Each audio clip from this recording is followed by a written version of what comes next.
Olá! Na sequência então das nossas conversas sobre canário, sobre canaricultura, hoje eu vou tratar com vocês, conforme a gente já havia combinado antes, sobre a escolha do local de criação, certo? A escolha do local de criação, claro que levando em conta o tamanho da criação que vai ser instalada nesse local, deve ser adequado o seu espaço, né? Normalmente um conjunto de gaiolas como essas que eu uso, por exemplo, elas ocupam 1 metro de largura por 2 metros de altura e são 12 gaiolas, né? Normalmente vai pensar o seguinte, a cada metro linear de parede pode-se instalar 2 gaiolas. Porque normalmente as gaiolas são entre 45 e 50 centímetros, algumas um pouquinho maior, outras um pouquinho menor. Bom, vou criar com 30 gaiolas, então vai dividir 30 pelo número de gaiolas de altura, vai ver qual é a largura de parede, o comprimento de parede que necessita para isso.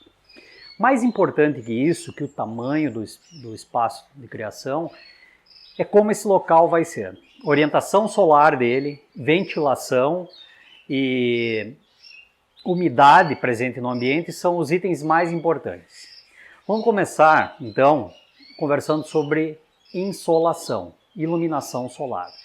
Bom, o sol é o elemento mais importante nas fases de criação dos pássaros. Durante muitos anos teve uma mítica, houve uma lenda de que pássaros com fator não deveriam pegar sol, pássaros com fator não podem pegar sol que desbotam, pássaros escuros. Bom, isso de certa forma é um exagero, porque nas fases de criação, os pássaros, especialmente do hemisfério sul, quanto mais luz solar tiverem acesso, quanto mais luz solar pegarem, melhor para a criação.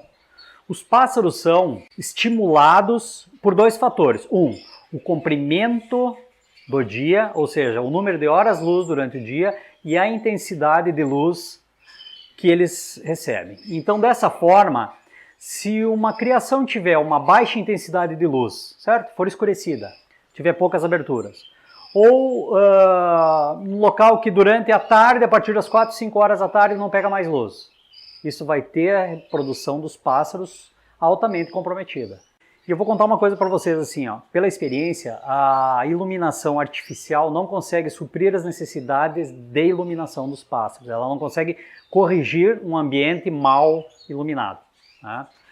Eu normalmente uso, durante esses anos todos, uma iluminação artificial que vai desde o período que o dia nasce até o final da tarde. Eu nunca antecipo ou estendo a duração do dia com iluminação artificial. Eu uso iluminação artificial para estabilizar a iluminação durante o dia, certo? Para que todos os pássaros tenham uma iluminação boa e para que tenham horas de iluminação durante o dia. Porque, por exemplo, um dia com sol, os canários estão lá, tudo bem iluminado, eles vão comer, vão reproduzir tranquilamente, vão tratar os filhotes. Aí num dia de chuva, está super escuro, a atividade deles baixa, a atividade metabólica deles baixa.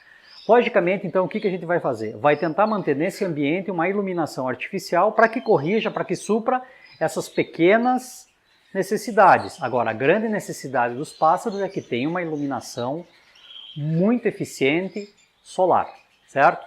Então, primeiro, tem que ser um ambiente de escolha que tenha uma iluminação solar natural muito boa. Não é necessário e nem recomendável que a iluminação recaia sobre as gaiolas, que o sol bata em cima das gaiolas, certo? Mas que o ambiente seja muito iluminado, tá? Outro aspecto de vital importância é ventilação para os pássaros.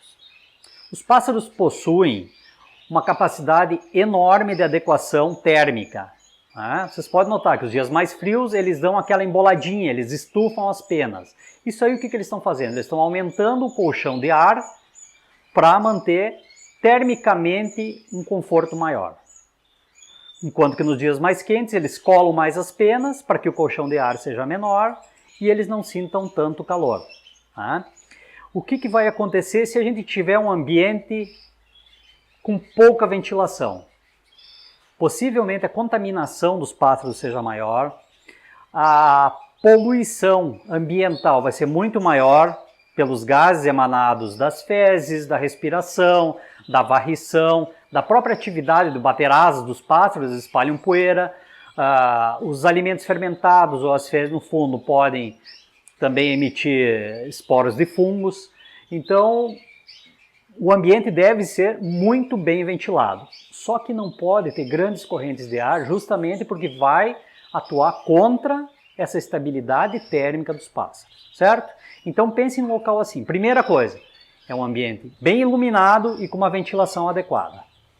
Eu, mesmo que as janelas estejam sempre abertas no verão, o que eu costumo fazer é o seguinte, eu uso ventiladores para fazer uma troca de ar dentro do ambiente de cria, né, com que o ar se movimente dentro do ambiente de cria, e principalmente eu utilizo, independente da temperatura, exaustão elétrica. Tem um exaustor sempre ligado, 24 horas por dia ligado, puxando fora o ar que já está mais sujo, mais contaminado, né, o ar mais comprometido, e aí forçando que pelas janelas entre o ar mais limpo.